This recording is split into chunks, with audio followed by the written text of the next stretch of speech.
No booze, no sugar, no carbs. Well, how about no dopamine? Apparently that's a fast that's changing behavior. And doctors, including one at Stanford, are proponents prescribing it. All right, so we got to talk about this. How does it work, or is this just some TikTok thing? Our medical expert, Dr. Payal Kohli, is with us now.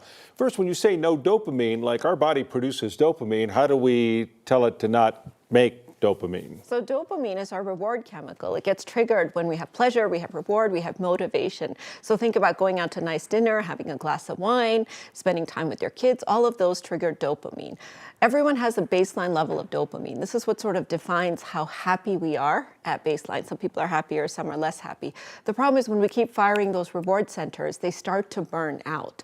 So you need more and more of that stimulus to trigger that same dopamine. So we sort of get used to it, so to speak. But we want to be happy. We want to feel Right. these things. Sounds like a bad plan to me, but what am I supposed to do? So this dopamine fast is a way to sort of reset us back to a sensitive level of dopamine. Because now, if you think about how addiction develops, you drink a glass of wine, you feel good.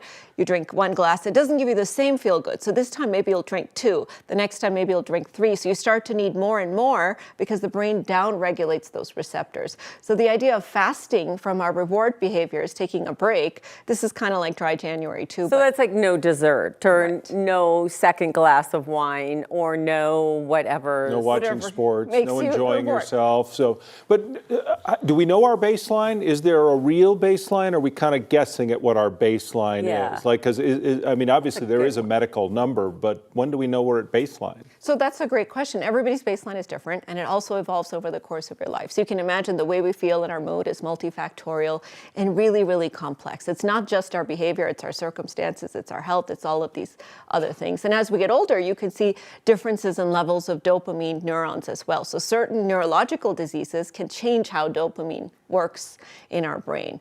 So this fast is supposed to sort of rest our dopamine system. It takes about 4 weeks before you start feeling good, because at first you'll feel terrible because you have less dopamine. But 2 to 4 weeks you start to feel better, and the theory here is you've sort of reset that system back to the way our ancestors had it, where it was working for good and not for bad. So in a vacuum, that sounds great, but in real life, you're around your spouse, your children, your friends, your coworkers, and if you're on the zero dopamine thing, everyone's like, what's wrong with him? Go away. What happened to him? Well, not only that, Tom, you're making a really good point, which is that you cannot isolate dopamine firing behaviors. And Right. that's the criticism of this dopamine fast. So a lot of people are saying it doesn't work because lots of things trigger our dopamine. On top of that, our happiness is not just dopamine. Our addiction is not just dopamine. It's other neurochemicals as well. And this is overly simplistic to say you can just fast from reward behaviors and change the way your brain thinks about Sounds reward. like somebody put the dope in dopamine. I know. That's a bad plan. I'm going to quote one of our directors, Lawrence Gibbs, who would say, "That's a terrible idea, this fast." But So you can't go to a movie. You can't go to a game. Yeah, I mean, is there like, this is a really silly question. Do people take any kind of vitamin or anything to increase their dopamine, or something that they could maybe cut back on, something simple? No, so no vitamin will sort of increase your dopamine, Okay. but certain behaviors can, like exercise, for example, drinking a lot of water, Want to do, getting sleep, those types of behaviors. But you guys are making a good point, which is that part of our happiness is this reward, right? And so there's certain people who really shouldn't be doing this. And to be honest, I'm not a huge fan of the dopamine fast. I'm not a believer because the science is not there yet. People are prescribing it empirically to see if it works. But think about it. If you're somebody who has a history of mental health problems or substance abuse or depression, this could precipitate suicidal thoughts. It could precipitate. terrible. Yes. So I'm not. I don't know how you insulate yourself from it too, because it's not everything is forecast. I mean, there are things that happen to you that make you happy that you don't see coming, and they're the most beautiful things in the world. So, like, what are you going to do? Hang up on someone? I'm sorry, I have really good news. Sorry.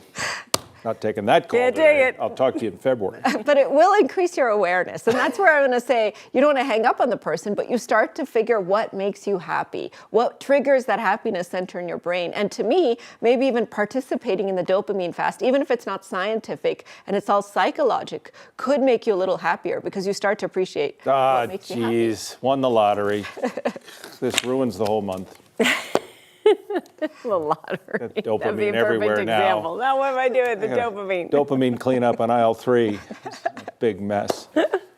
Thank you for bringing that to us, though. Interesting discussion and something to think about, as Yeah. always. As always. Not for me, but it's fine. And you know what? Lots of people want to hear everything Dr. Kohli says, so you can find out more with Dr. Kohli's information, all of her advice at 9news.com/Dr. Kohli.